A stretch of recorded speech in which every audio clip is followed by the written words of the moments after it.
আল্লাহ রাব্বুল আলামিন কোরআনে কারীমের 96 নম্বর সূরা সূরাতুল আলাক যে আয়াতগুলো নাজিলের মাধ্যমে আল্লাহ রাব্বুল আলামিন কোরআন নাজিল করতে শুরু করলেন।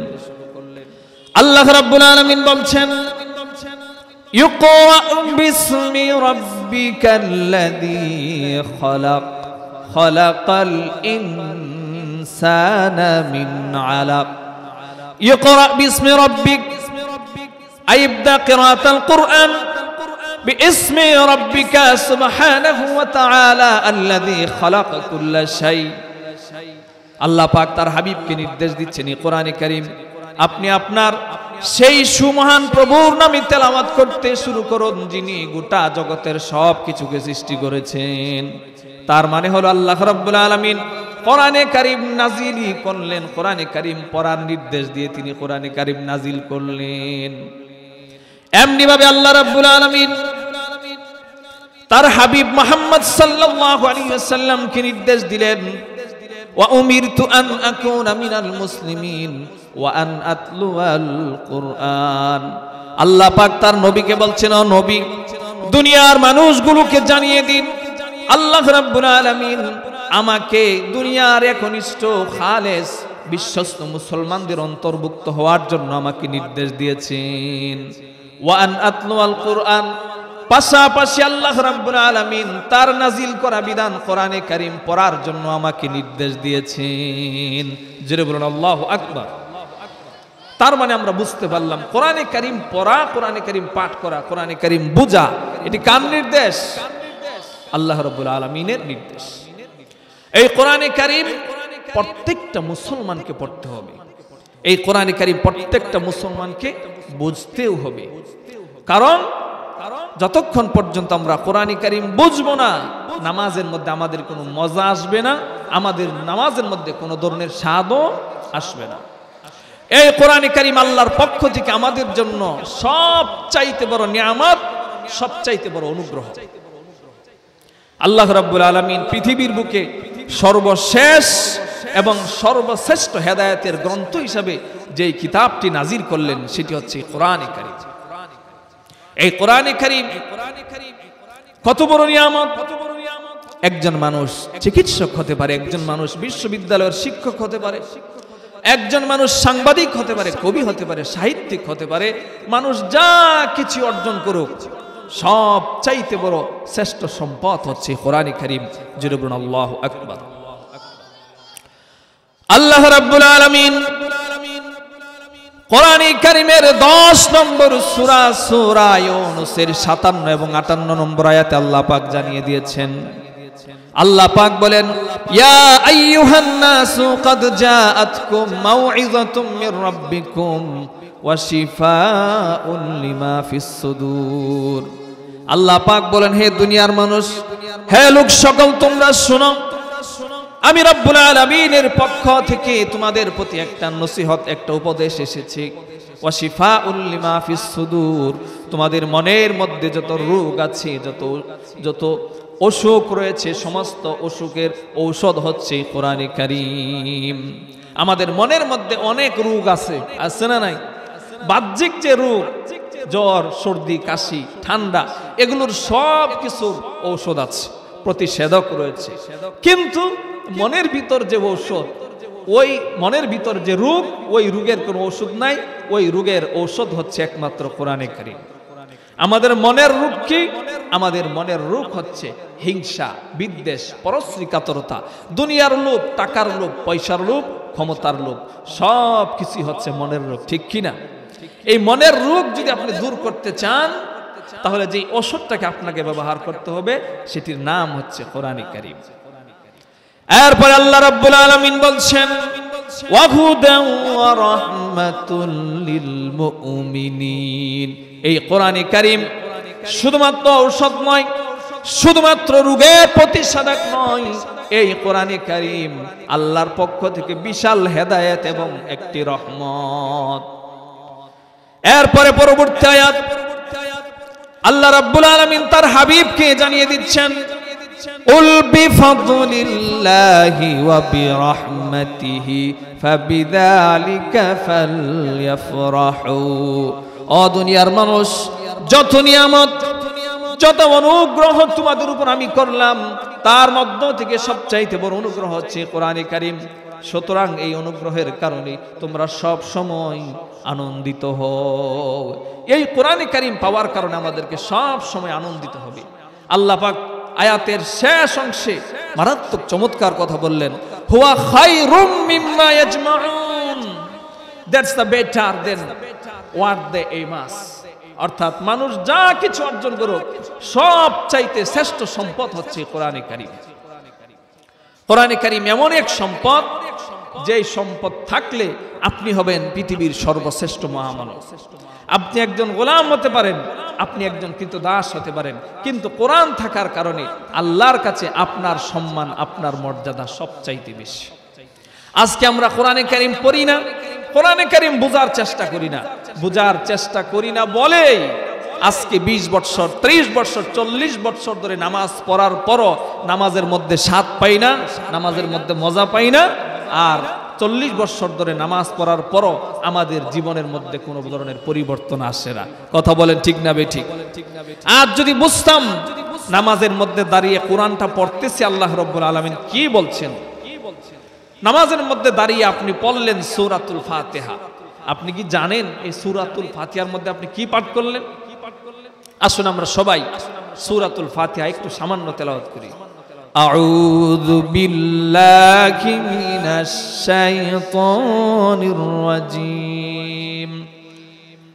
আলহামদুলিল্লাহি রাব্বিল আলামিন। আর-রাহমানির রাহিম। মালিকি ইয়াউমিদ্দিন। আপনি নামাজের মধ্যে দাঁড়িয়ে সূরাতুল ফাতিহা তেলাওয়াত করলেন। সূরাতুল ফাতিহা এমন এক সূরা, যেই সূরা আপনি যদি একটি বার বুঝেন সারা জীবনের জন্য, হেদায়েতের জন্য যথেষ্ট। আল্লাহ পাক বলছেন, সকল প্রশংসা সেই আল্লাহর জন্য, যিনি গোটা জগতের রব, গোটা জগতের প্রতিপালক। আপনি নামাজের মধ্যে বলেন, সকল প্রশংসা সেই আল্লাহর জন্য, যিনি গোটা জগতের রব, প্রতিপালক। আপনি কি জানেন রব কারে কয়? আপনি রব কারে কয় জানেন না বলেই নামাজের মধ্যে দাঁড়ানোর পরও আপনার মনোযোগ এদিক সেদিক চলে যায়। কথা বলে ঠিক না বেঠিক? কিছু মানুষের নামাজটা এমন আছে, নামাজের মধ্যে উনি দাঁড়িয়ে আছেন, নামাজের মধ্যে দাঁড়িয়ে তাকিয়ে আছেন উনি ফ্যানের দিকে। আসলে রাই, মানে উনি এটা বোঝাতে চান যে 1 মিনিটে কতবার ফ্যান ঘুরে সেটা মনে হয় তিনি ঘুরতেছেন। আছে না নাই? আবার অনেক মানুষ আছে ছাদের দিকে তাকিয়ে থাকে, মনে হয় উনার চিন্তা যে ছাদ কখন ভেঙে পড়ে, আমাকে তো পালাতে হবে। নাউযুবিল্লাহি মিন যালিক। আফসোস মুসলমানদের জন্য। অথচ আপনি নামাজে দাঁড়িয়েছেন, আপনার নজর থাকবে কোথায়? সিজদার জায়গায়, ঠিক কিনা? দাঁড়ানো অবস্থায় আপনার নজর থাকবে সিজদার স্থানে, আর আপনি যখন রুকুতে যাবেন আপনার নজর থাকবে পায়ের তালুর দিকে। আল্লাহ রাব্বুল আলামিন এই নামাজকে তোমার গুরুত্বপূর্ণ ইবাদত তিনি বানালেন। রাসূল করিম সাল্লাল্লাহু আলাইহি ওয়াসাল্লামের কাছে একবার হযরত জিবরাইল আলাইহিস সালাতু ওয়াস সালাম মানুষের আকৃতিতে আগমন করলেন। হযরত জিবরাইল আল্লাহর নবীকে এসে বললেন, ইয়া রাসূলুল্লাহ আখবিরনি আনিল ইহসান। ইয়া রাসূলুল্লাহ, ইহসান কাকে বলে আপনি একবার আমাকে জানিয়ে দিন। আল্লাহর নবী তখন বললেন, আনতা আবুদাল্লাহা কাআন্নাকা তারা। তুমি যখন আল্লাহর ইবাদত করতে শুরু করে দাও, তুমি যখন নামাজের মধ্যে দাঁড়িয়ে যাও, এমন ভাবে আল্লাহর ইবাদত করো, এমন ভাবে আল্লাহর গোলামি করো, এমন ভাবে দাসত্ব করো যেন আল্লাহ রাব্বুল আলামিনকে তোমার সামনে দণ্ডায়মান দেখতে পাও। আর যদি এমন অবস্থা তোমার মনের মধ্যে তৈরি না হয়, আল্লাহ রাব্বুল আলামিনকে তুমি দেখতে না পাও, তাহলে তোমার মনের মধ্যে যেন এই চিন্তা চেতনারা যেন হয়, ফাইল্লাম তাকুন তারাহু ফাইন্নাহু ইয়ারাক। আল্লাহ রাব্বুল আলামিন কিন্তু সবকিছু আমার দেখতে পাচ্ছেন। সুতরাং যেই লোকটার মনের ভিতরে এমন চিন্তা আছে, এমন চেতনা আছে, ওই লোকটা তো শুধুমাত্র মশা কামড় দিলে নামাজ ছেড়ে দেওয়া তো পরের কথা, তার শরীরের ভিতর যদি তীরও ঢুকে যায়, বন্দুকের গুলিও যদি ঢুকে যায়, সেই ব্যক্তির পক্ষে কোনোদিন নামাজ ছাড়া সম্ভব নয়। কথা বলেন ঠিক না বেঠিক? এই জন্য আপনাকে কোরআন বুঝতে হবে। আল্লাহ রাব্বুল আলামিন সূরাতুল ফাতিহার বললেন, সূরাতুল ফাতিহার মধ্যে তিনি পরিষ্কারভাবে জানিয়ে দিলেন সকল প্রশংসা সে আল্লাহর জন্য, যিনি গোটা জগতের রব, গোটা জগতের প্রতিপালক। রব কাকে বলে? রব হচ্ছে সেই মালিক, সেই সত্তা যে আল্লাহ রাব্বুল আলামিন আপনি চাওয়ার আগে আপনার যাবতীয় প্রয়োজন তার গায়বী খাজানা থেকে আপনার জন্য পূরণ করে দেন। জোরে বলুন সুবহানাল্লাহ। আপনি যদি সামান্য একটু অসুস্থ হন, আপনার যদি মাথা ব্যথা শুরু হয়ে যায়, আপনার যদি কাঁধ ব্যথা শুরু হয়ে যায়, পেট ব্যথা শুরু হয়ে যায়, কোমর ব্যথা শুরু হয়ে যায়, ডাক্তারের কাছে যাওয়ার সঙ্গে সঙ্গে শত শত টাকার বিল আপনাকে ধরিয়ে দেওয়া হয়। কথা বলেন ঠিক না বেঠিক? অথচ আল্লাহ রাব্বুল আলামিন আপনাকে 20 বছর ধরে, 30 বছর ধরে, 40 বছর ধরে আপনাকে সুস্থ রাখছেন। জীবনে কোনোদিন আল্লাহ রাব্বুল আলামিন আপনার কাছে একটি টাকাও তিনি বিল পাঠালেন না। ঠিক কিনা? ভারতের মুম্বাইয়ের এক হাসপাতালের ঘটনা। 70 বছরের এক বৃদ্ধ হার্টের মারাত্মক সমস্যা নিয়ে তিনি ডাক্তারের কাছে গেলেন। ডাক্তার সব পরীক্ষা নিরীক্ষা করে বললেন, আপনার যে সমস্যা, আপনাকে অপারেশন করতে হবে, অস্ত্রোপচার করতে হবে। ডাক্তার 3 ঘন্টা সময় নিয়ে তার অপারেশন করলো, তার অস্ত্রোপচার সম্পন্ন করলো। ডাক্তার যখন তাকে হাসপাতাল থেকে রিলিজ দিবে, রিলিজ দেওয়ার আগে সেই বৃদ্ধকে 8 লক্ষ টাকার একটা বিল ধরিয়ে দিল। কত লক্ষ টাকা? 8 লক্ষ টাকার বিল ধরিয়ে দিল। বিল দেখার পর বৃদ্ধ কাঁদতে শুরু করলেন। ডাক্তার জিজ্ঞাসা করলেন, কি ব্যাপার, বিল কি বেশি হয়ে গেল নাকি? আল্লাহর বান্দা বৃদ্ধ জবাব দিলেন, বিল একেবারে বেশি হয় নাই, তবে আমি চিন্তা করলাম আপনি 3টি ঘন্টা মাত্র আমার চিকিৎসা করলেন। 3 ঘন্টা চিকিৎসা করার কারণে আপনি আমাকে 8 লক্ষ টাকার বিল ধরিয়ে দিলেন। কিন্তু যেই মালিক আমাকে 70 বছর ধরে তিনি আমার হাতটাকে সুস্থ রেখেছেন, একটা মুহূর্তের জন্য তিনি আমার কাছে বিল পাঠালেন না। জোরে বলুন আল্লাহু আকবার। তিনি কত বড় রব! আল্লাহর কাছে কোনোদিন আপনি বৃষ্টি চান নাই, কিন্তু মালিক জানেন, রব জানেন, বৃষ্টি ছাড়া একটা মুহূর্ত আপনার পক্ষে বেঁচে থাকা সম্ভব নয়। আপনি শুধুমাত্র পানি তো পান করেন না, অন্য অন্য কাজও আছে কিনা? ওযু করার জন্য পানি লাগে, কাপড় ধৌত করার জন্য পানির ব্যবস্থা হয়, পানির দরকার হয়। আবার আপনি যখন ইস্তিনজা করে আসেন তখনও পানির দরকার আছে না নাই? সব সময় পানির দরকার। রব্বুল আলামিন ভালো করে জানেন আপনি একটা মুহূর্ত পানি ছাড়া বাঁচতে পারবেন না। এই জন্য কত চমৎকার ভাবে আল্লাহ রাব্বুল আলামিন আপনার জন্য আকাশ থেকে বৃষ্টির ব্যবস্থা করে, পানির ব্যবস্থা করে দিলেন। যে বলুন সুবহানাল্লাহ। এখন আপনি বলতে পারেন, বৃষ্টির পানি, আমি কি হুজুর বৃষ্টির পানি খাই নাকি? এত টাকা এত পয়সা, বাড়িতে মোটর আছে, বাড়িতে টিউবওয়েল আছে, টিউবওয়েলের পানি আমি পান করি, এমন পাবলিক আছে না নাই বলার মতো? অথচ আপনি জানেন, আপনি যে টিউবওয়েল গেড়েছেন, মোটর গেড়েছেন, এখন পানি আসতেছে, এই পানি কোথা থেকে আসে? বিজ্ঞানীরা বলছে বৃষ্টি নাজিল হওয়ার জন্য 3টা প্রক্রিয়া রয়েছে। আর পৃথিবীর মানুষের পক্ষে তখনই পানি প্রস্তুত করা, পানি তৈরি করা সম্ভব যখন প্রতি লিটার পানির বিনিময়ে 4 লক্ষ টাকা ব্যয় করবে। জোরে বলুন আল্লাহু আকবার। আল্লাহ পাক যদি পানি না দিতেন আকাশ থেকে, জীবনে অনেক মানুষকে পানি না খেয়েই মারা যেতে হতো। ঠিক কিনা?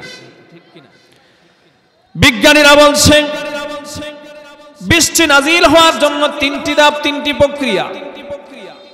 1 নম্বরে আল্লাহ রাব্বুল আলামিন সমুদ্রের নোনতা পানিগুলোকে বাতাসের মাধ্যমে বাষ্প আকারে আকাশের উপর উঠিয়ে নিলেন।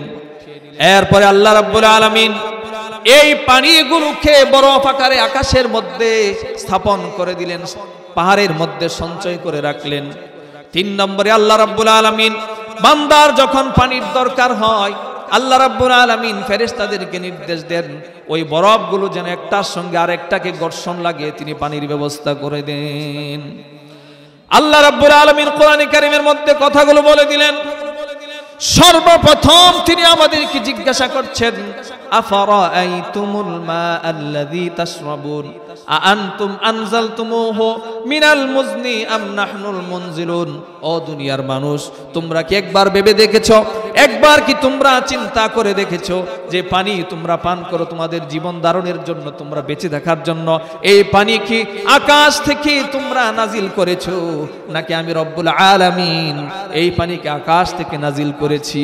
কে নাজিল করেছেন? আল্লাহ রাব্বুল আলামিন এই পানিকে আকাশ থেকে তিনি নাজিল করলেন। কিভাবে আল্লাহ রাব্বুল আলামিন নাজিল করলেন এই পানি? কোরআনে কারীমের 30 নম্বর সূরা রুমের 48 নম্বর আয়াতে আল্লাহ পাক সুন্দর করে তিনি আমাদেরকে জানিয়ে দিলেন। আল্লাহ পাক বলছেন, আল্লাহুল্লাযী ইউরসিলুর রিয়াহা ফাতুসিরু সাহাবা ফায়াবসুতুহু ফিস সামাই কাইফা ইয়াশাউ ওয়া ইয়াজআলুহু কিসাফা। আমি রব্বুল আলামিন সর্বপ্রথম বাতাস পাঠিয়ে সমুদ্রের নোনতা পানিগুলোকে আকাশের মধ্যে উঠিয়ে নিলাম। এরপরে সেই পানিগুলোকে বরফ আকারে থরে থরে সাজিয়ে রাখলাম। 3 নম্বরে বৃষ্টি নাজিল করে বরফের সঙ্গে বরফকে ঘর্ষণ করে আমি তোমাদের জন্য বৃষ্টিকে নাজিল করে দিলাম। আল্লাহ রাব্বুল আলামিন কোরআনে কারীমের 23 নম্বর সূরা সূরাল মুমিনুনে জানিয়ে দিলেন, ওয়া আনজালনা মিনাস সামাই মাআন বিকদার ফাআসকান্নাহু ফিল আরদি ওয়া ইন্না আলা বিহি লাকাদিরুন। আমি রব্বুল আলামিন আকাশ থেকে বৃষ্টি নাজিল করে সেই পানিগুলোকে আমি জমিনের মধ্যে জমিয়ে রাখলাম। আমি রব্বুল আলামিন যদি চাই আবার এই পানিগুলোকে নিয়েও যেতে পারি। আল্লাহ পাক চাইলে পানি নিয়ে যেতে পারেন কিনা? আমার ভাইয়েরা, আল্লাহ রাব্বুল আলামিন এত বড় রব, এত বড় কুদরতের মধ্যে তিনি আমাদের জন্য পানির ব্যবস্থা করলেন। এখন কেউ বলতে পারে, হুজুর আমি এই পাতালের পানি পান করব না, বৃষ্টির পানি পান করব না, কারণ আমাদের দেশে অনেক খাল আছে, বিল আছে, নদী আছে, আছে না নাই? এমন প্রশ্ন যদি কেউ করে, আল্লাহ রাব্বুল আলামিন ওই ব্যক্তিকে জবাব দিয়েছে। আল্লাহ রাব্বুল আলামিন কোরআনে কারীমের 67 নম্বর সূরা সূরাতুল মুলকের 30 নম্বর আয়াতে আল্লাহ পাক জানিয়ে দিলেন, কুল আরাআইতুম ইন আসবাহা মাউকুম গাওরান ফামান ইয়াতিকুম বিমাইম মাইন। বলো দেখি, তবে শুকাইয়া যায় যদি পৃথিবীর সব পানি, কে আছে হেতায় তটুনির দ্বারা তোমাদেরকে দেবে আনি? আছে নাকি কেউ?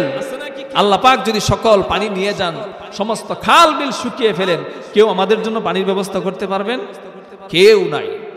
এই কথাগুলো যদি আমরা নামাজের মধ্যে ভাবতাম, একটু চিন্তা করতাম, নামাজের মধ্যে 5 মিনিট কেন, 10 মিনিট কেন, 1 ঘন্টা সময় বেশি হলেও আমাদের কখনোই বিরক্তি আসতো না।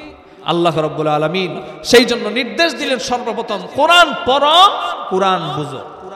কোরআন যতক্ষণ পর্যন্ত আছে আমাদের জীবনে, আমরা কখনোই জান্নাতের পথ থেকে বিচ্যুত হব না। জোরে বলুন, কথা ঠিক না বেঠিক? আমরা হব পৃথিবীর সবচাইতে সৌভাগ্যবান।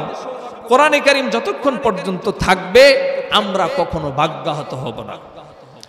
আল্লাহ রাব্বুল আলামিন কোরআনে কারীমের 20 নম্বর সূরা সূরা তাহার 123 নম্বর আয়াতে আল্লাহ পাক জানিয়ে দিলেন, ফামানিত্তাবা'a হুদায়া ফালা ইয়াদিল্লু ওয়ালা ইয়াশকা।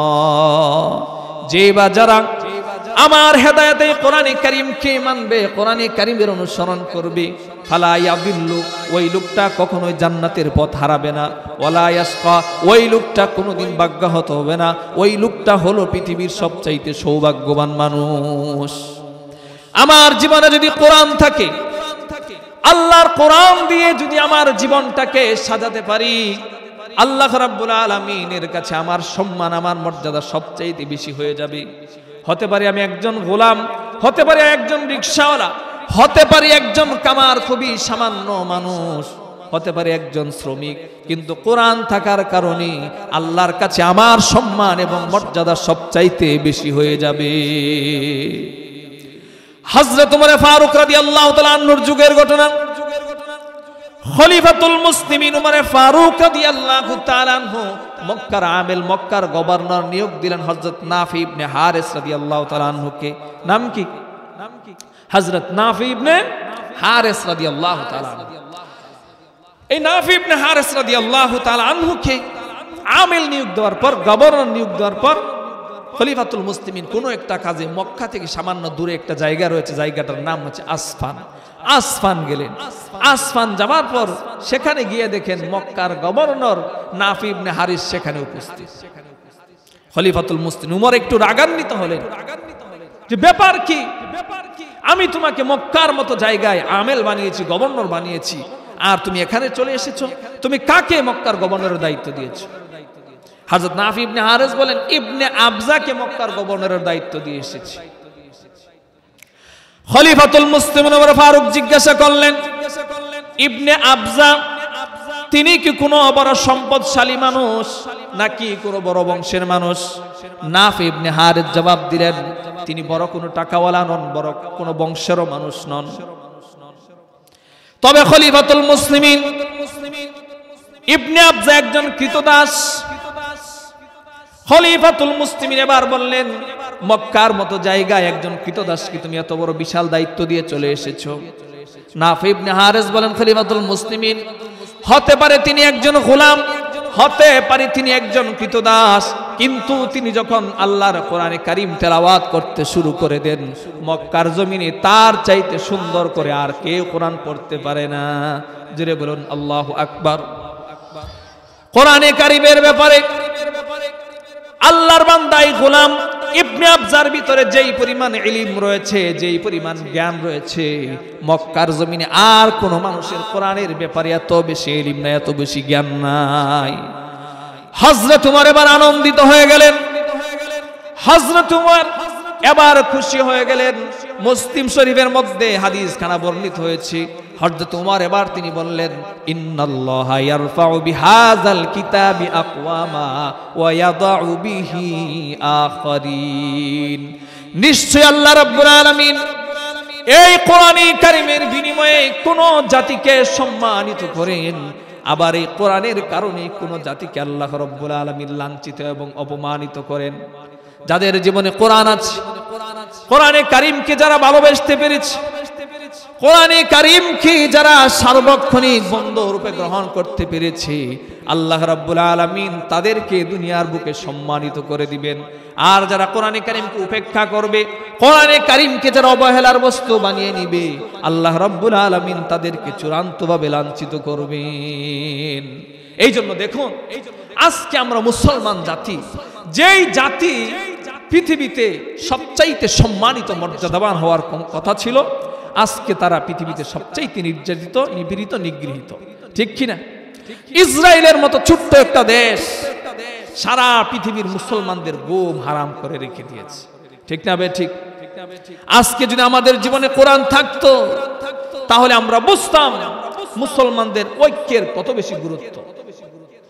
আজকে আমাদের অনৈক্যের কারণে, আমাদের ভেদাভেদের কারণে, আমাদের বিভক্তির কারণে ইসরায়েলের মতো ছোট্ট একটা দেশ সারা পৃথিবীর মুসলমানদের গুম হারাম করে দিয়েছে। আজ পৃথিবীতে 57টা মুসলিম রাষ্ট্র, সব মুসলিম রাষ্ট্র মিলে যদি ঐক্যবদ্ধ হয়ে যদি এই ইসরায়েলের বিরুদ্ধে যুদ্ধের ডাক দেওয়ার দরকার নাই, যুদ্ধের ঘোষণা করা দরকার নাই, একটা হুঙ্কার ছুটতো, একদিনের ব্যবধানে আমার মনে হয় ফিলিস্তিনের পবিত্র মাটি থেকে ইসরায়েলের শয়তানেরা লেজ গুটিয়ে পালিয়ে যেতে বাধ্য হতো। কথা বলুন ঠিক না বেঠিক? এই জন্য কোরআন দরকার। কোরআন ছাড়া মুসলমানদের জীবন ঐক্য আসবে না, শান্তি আসবে না। আল্লাহ রাব্বুল আলামিনের কোরআন কত দামি! আল্লাহ রাব্বুল আলামিন কোরআনে কারীমের 14 নম্বর সূরা, সূরা ইব্রাহিমের 1 নম্বর আয়াতে আল্লাহ পাক বলেন, কিতাবুন আনজালনাহু ইলাইকা লিতুখরিজান নাসা মিনাজ যুলুমাতি ইলান নূর। হে নবী, এই কোরআনে কারীম আমি আপনার উপর নাজিল করলাম। এই কোরআনে কারীম এমন এক কিতাব, যেই কিতাবের মাধ্যমে আপনি গোটা দুনিয়ার সমস্ত মানুষগুলোকে অন্ধকার থেকে আলোতে নিয়ে আসবেন। অন্ধকার কাকে বলে? শিরিক হচ্ছে অন্ধকার, বিদআত হচ্ছে অন্ধকার, সুদ ঘুষ দুর্নীতি অন্যায় অপরাধ বৈষম্য সবকিছু হলো অন্ধকার। কোরআনে কারীম যাদের জীবনে থাকবে, কোরআনে কারীম কি যারা মেনে নিবে, আল্লাহ রাব্বুল আলামিন সব ধরনের অন্যায় থেকে সেই মানুষগুলোকে চিরতরে মুক্তি দিয়া দিবেন। জোরে বলুন আল্লাহু আকবার। কোরআনে কারীম হেদায়েতের সবচাইতে শ্রেষ্ঠ গ্রন্থ। এই হেদায়েত আমাদের কাছে সবচাইতে দামি জিনিস। এই জন্য দিনে 17 বার আল্লাহর কাছে হেদায়েত কামনা করি সূরাতুল ফাতিহার মধ্যে, ঠিক কিনা? এই হেদায়েত সবচাইতে বড় দামি জিনিস। কবি চমৎকার ভাবে আল্লাহর কাছে হেদায়েত কামনা করছেন। ঈমানের পথে অবিচল থেকে আমার মরণ যেন হয়। ঈমানের পথে অবিচল থেকে আমার মরণ যেন হয়। তোমারই কাছে মিনতি আমার, তোমারই কাছে মিনতি আমার, মহামহিম দয়াময়।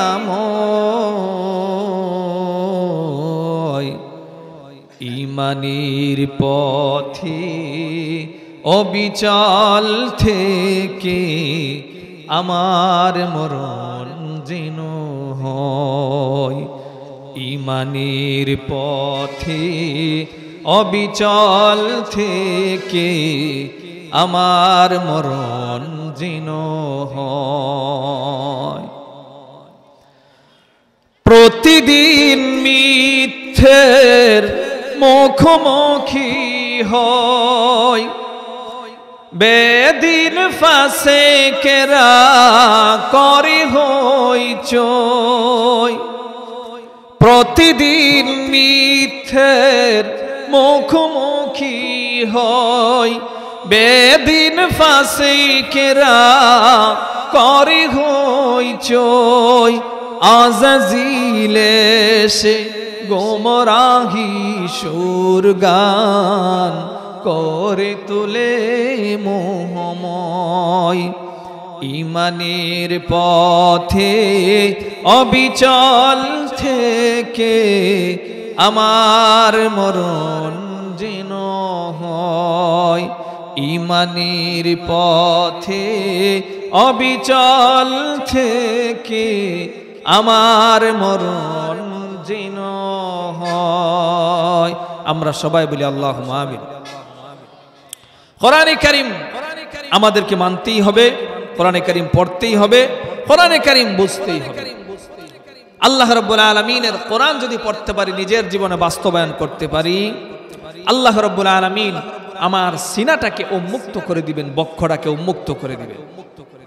এমন একটা সময় চলে আসবে, কোরআনে কারীম আমার জীবনে থাকার কারণে আমি ভবিষ্যৎ সম্পর্কে জানবো না, কিন্তু আল্লাহ রাব্বুল আলামিন ভবিষ্যৎ আমার মুখ দিয়ে বের করে দিবেন।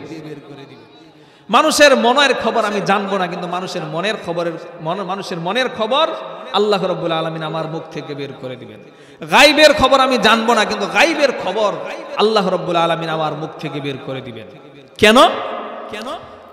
আল্লাহ রাব্বুল আলামিন কোরআনে কারীমের 42 নম্বর সূরা সূরাতুশ শূরার 52 নম্বর আয়াতে আল্লাহ পাক বলছেন, ওয়ালাকিন জাআলনাহু নূরান নাহদি বিহি মান নাশাউ মিন ইবাদিনা। এই কোরআনে কারীমকে আমি নূর বানিয়েছি। এই নূরের মাধ্যমে আমার বান্দাগুলোর মধ্যে থেকে যাকে আমি চাই তাকে পথ দেখাই। বান্দা যখন কোরআনে কারীমকে মেনে নিবে, কোরআনে কারীমকে বাস্তবায়ন করবে, বান্দা মানুষের মনের খবর জানবে না, কিন্তু আমি রব্বুল আলামিন বান্দার মুখ দিয়ে মানুষের মনের খবর বের করে দিব। ভবিষ্যৎ সম্পর্কে জানবে না, কিন্তু আল্লাহ রব্বুল আলামিন বান্দার মুখ থেকে মানুষের ভবিষ্যৎ সম্পর্কে কথা বের করে দিবেন।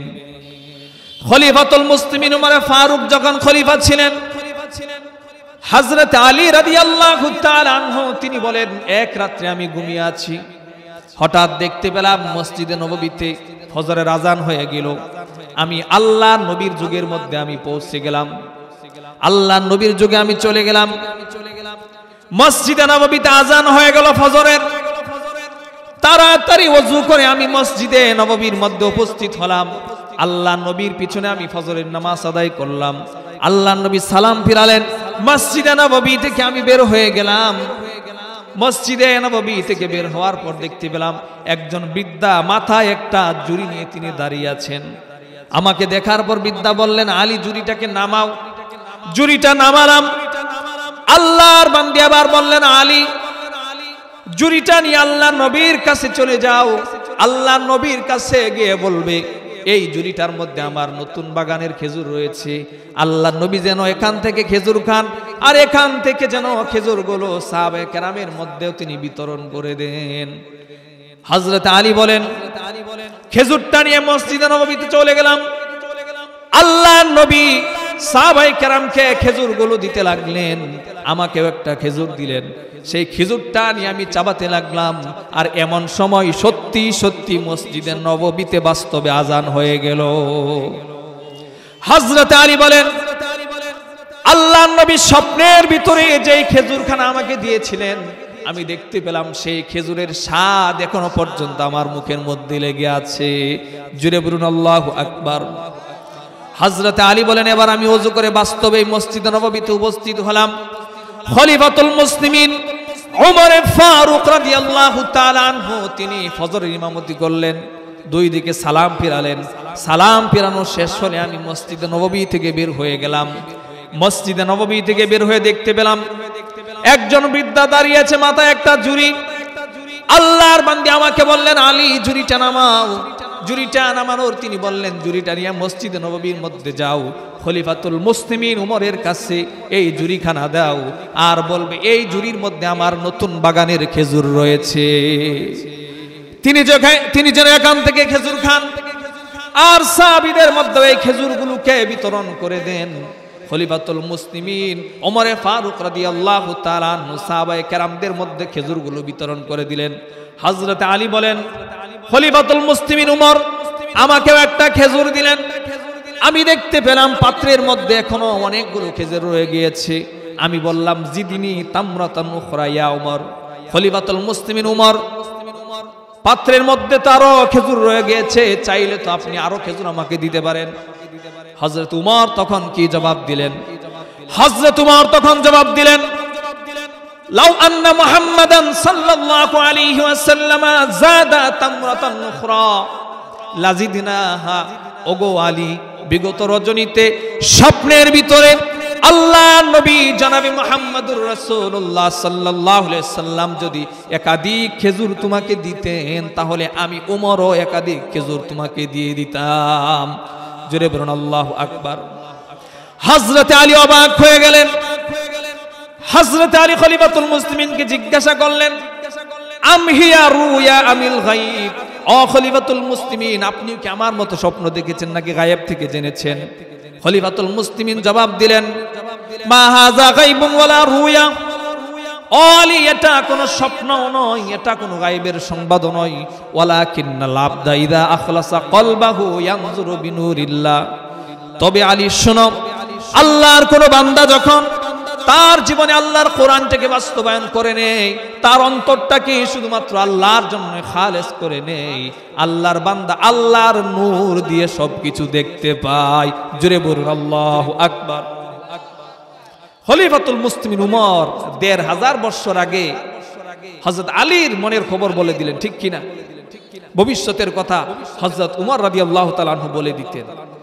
হযরত উমর ১৫০০ বছর আগে ভবিষ্যতের কথা বলতেন। এখন কি যাদের জীবনে কোরআন আছে তারা কি ভবিষ্যতের কথা বলতে পারে না? এক্সাম্পল লাগবে, এক্সাম্পল শত শত এক্সাম্পল আমাদের কাছে আছে। একটা এক্সাম্পল আপনাদের কাছে দিব, তবে একটা অনুরোধ থাকবে, please don't take this politically. রাজনৈতিকভাবে এই উদাহরণটা কেউ গ্রহণ করবেন না।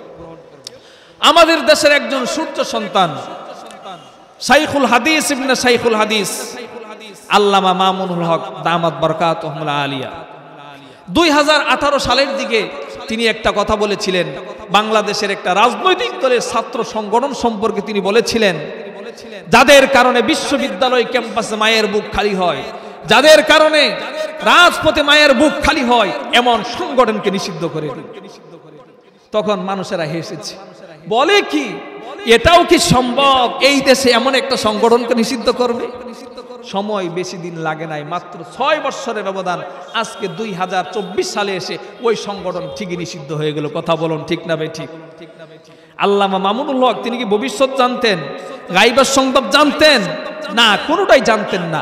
তারপরও তিনি এমন কথা কেন বললেন?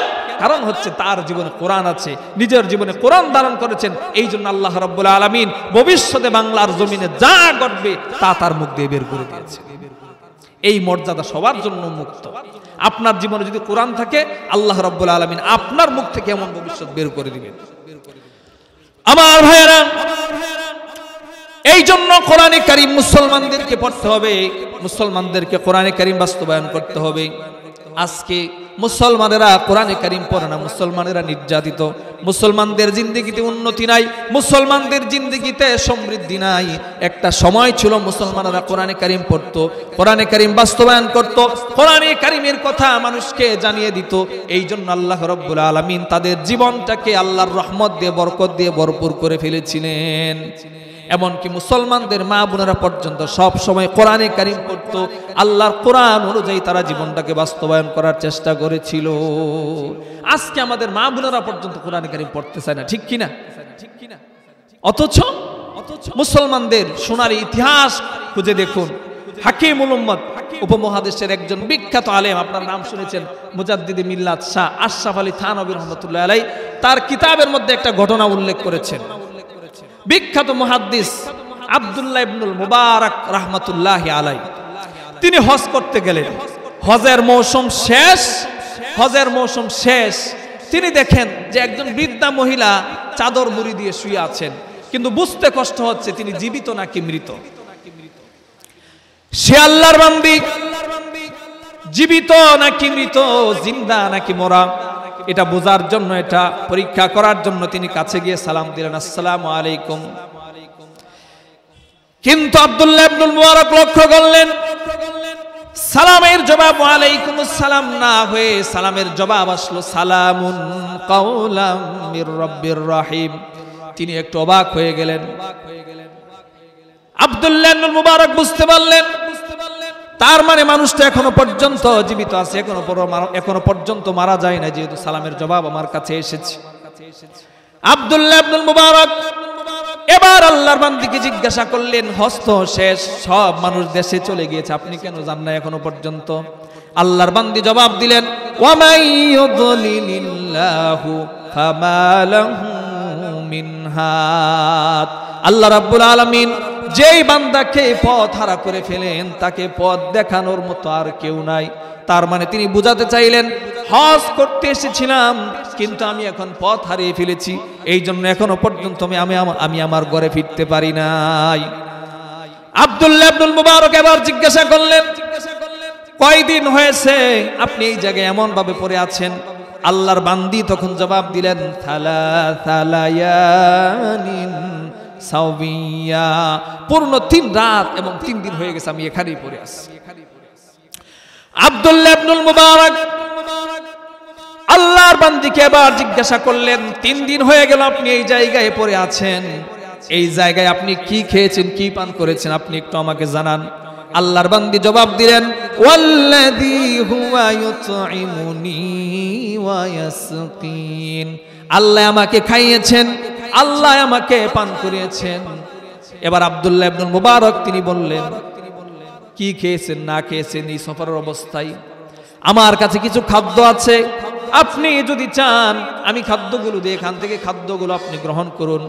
আল্লাহর বান্দি আব্দুল্লাহ ইবনুল মুবারকের প্রস্তাবে কিভাবে জবাব দিলেন?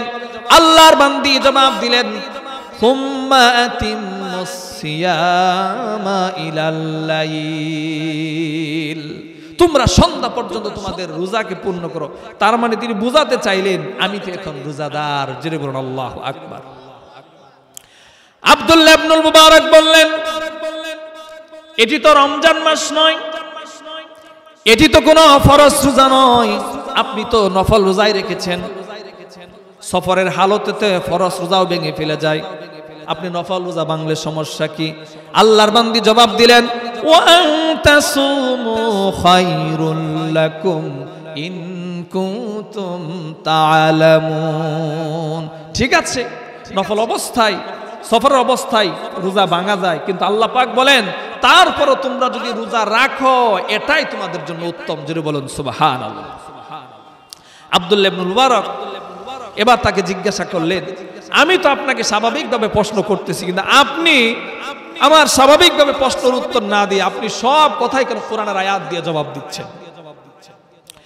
আল্লাহর বান্দী জবাব দিলেন, মা ইয়ালফিযু মিন কাওলিন ইল্লা লাদাইহি রাকীবুন আতীদ। যেই কথা আমরা মুখ দিয়ে উচ্চারণ করি না কেন, সেই কথার পিছনে একজন হেফাজতকারী, একজন রক্ষণাবেক্ষণকারী অবশ্যই রয়েছে, আছে না নাই? আল্লাহর বান্দী বুঝাতে চাইলেন, তার মানে হলো আমি যদি আল্লাহর কোরআন দিয়ে কথা বলি, আল্লাহ রাব্বুল আলামিন প্রত্যেকটা হরফের বিনিময়ে আমার আমলনামায় 10টা নেকি লিখে দিবেন। আর যদি কোরআনের বাইরে গিয়ে কথা বলি, এমনও তো হতে পারে অনেক অনাকাঙ্ক্ষিত, অনবিপরীত, অপ্রত্যাশিত শব্দ আমার মুখ দিয়ে উচ্চারিত হয়ে যেতে পারে, যার কারণে আল্লাহ রাব্বুল আলামিন আমার আমল নামায় গুনাহ লিখে দিতে পারেন। আব্দুল্লাহ ইবনে মুবারক এবার ভাবলেন যে আল্লাহর বান্দি, আমি একজন মুহাদ্দিস মানুষ, তিনি আমার সঙ্গে কোরআন দিয়ে কথা বলেন, একটু বাহাদুরি দেখাই, দেখি আবার একটু আটকানো যায় কিনা। তিনি চিন্তা করলেন যে এবার তাকে নাম জিজ্ঞাসা করব, গ্রামের নাম জিজ্ঞাসা করব, কারণ গ্রামের নাম কি বলেন, বালুকা, মেদুয়ারি, ফুলের ঘাট, এগুলো কি কোরআনে আছে নাকি? এগুলো তো নাই, ঠিক কিনা? আব্দুল্লাহ ইবনে মুবারক এবার তাকে জিজ্ঞাসা করলেন, আল্লাহর বান্দি আপনি কোন জায়গা থেকে এসেছেন, আপনার বাড়ি কোথায়, আপনার গ্রাম কোথায়? আল্লাহর বান্দি এবার কোরআনে কারীম থেকে তিনি জবাব দিলেন, সুবহানাল্লাযী আসরা বিআবদিহি লাইলাম মিনাল মাসজিদিল হারামি ইলাল মাসজিদিল আকসা। আল্লাহর বান্দি জবাব দিলেন, পরম পবিত্র মহিমাময় সত্তা সে আল্লাহ রাব্বুল আলামিন, যিনি নিজ বান্দা মুহাম্মদ সাল্লাল্লাহু আলাইহি সাল্লামকে রাতের বেলায় মসজিদে হারাম থেকে মসজিদ আকসা পর্যন্ত ভ্রমণ করিয়েছেন। তার মানে তিনি বুঝাতে চাইলেন, আমার বাড়ি হচ্ছে বাইতুল মাকদিস, ফিলিস্তিন, আর ফিলিস্তিন থেকে হজ করার জন্য আল্লাহর ঘর বাইতুল্লাহর কাছে আমি এসেছি। আব্দুল্লাহ ইবনে মুবারক এবার চিন্তা করলেন, আহারে এই বেচারি এত বড় একজন জ্ঞানী, এত বড় বিদগ্ধ মহিলা, তার সঙ্গে কেউ নাই, তাকে যদি আমি এই অবস্থায় রেখে যাই এটি বড় অন্যায় হবে। এই চিন্তা করে তিনি বললেন যে আল্লাহর বান্দি, আমার কাছে একটা উট আছে, আমি যদি এই উটে করে আপনাকে আপনার বাড়িতে পৌঁছিয়ে দিই, আপনি কি যাবেন? আল্লাহর বান্দি কিভাবে জবাব দিলেন, ওয়ামা তাফআলু মিন খায়রিন ইয়ালামুহুল্লাহ। তার মানে বোঝাতে চাইলেন, মানুষ যে নেক কাজই করুক না কেন আল্লাহ রাব্বুল আলামিন সব কিছু তিনি দেখতে পাচ্ছেন। তার মানে এই কাজটা যদি করো তোমার এটি বড় ভালো নেকির কাজ হবে। তিনি রাজি হলেন।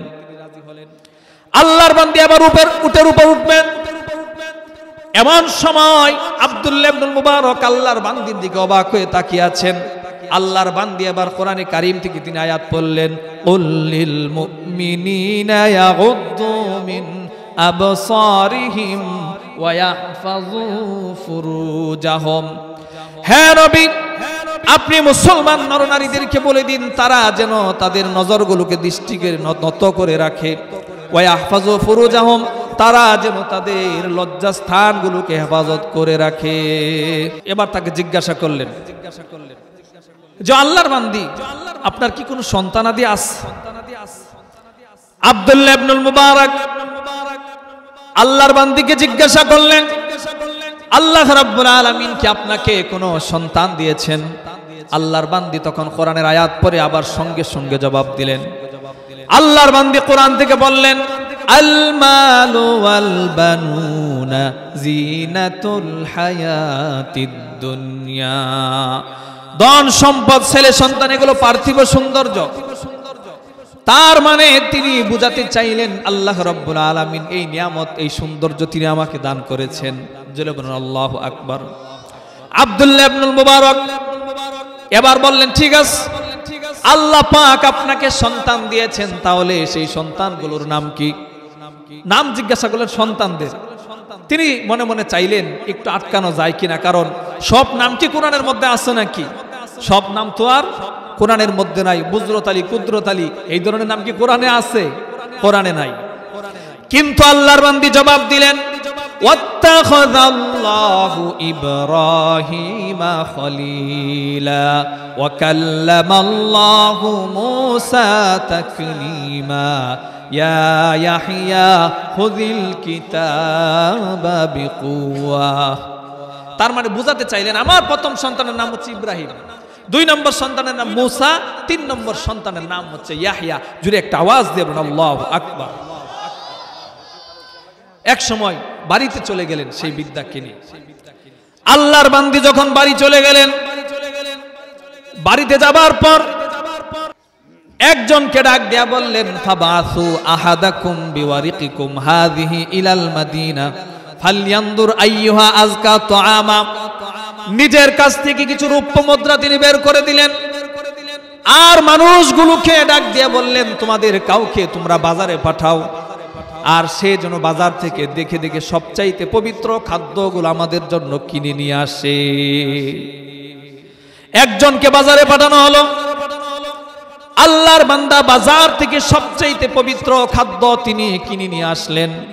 এবার সেই খাদ্যগুলো আল্লাহর বান্দি পেটের মধ্যে সাজিয়ে দিচ্ছেন, আর আব্দুল্লাহ ইবনুল মুবারককে খাবার জন্য দাওয়াত দিচ্ছেন।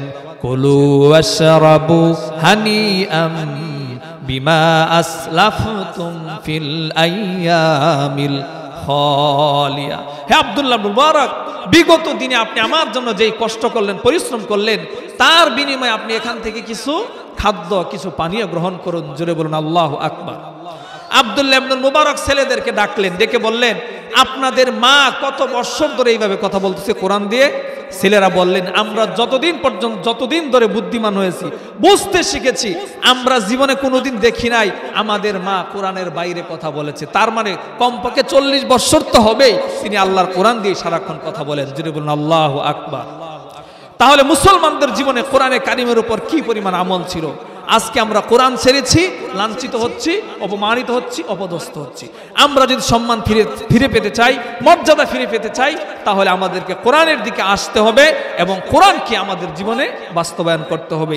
আল্লাহ রাব্বুল আলামিন আমাদের সবাইকে আমাদের জীবনে কোরআন বাস্তবায়ন করার তৌফিক দান করেন। আমরা সবাই বলি আল্লাহুম্মা আমিন।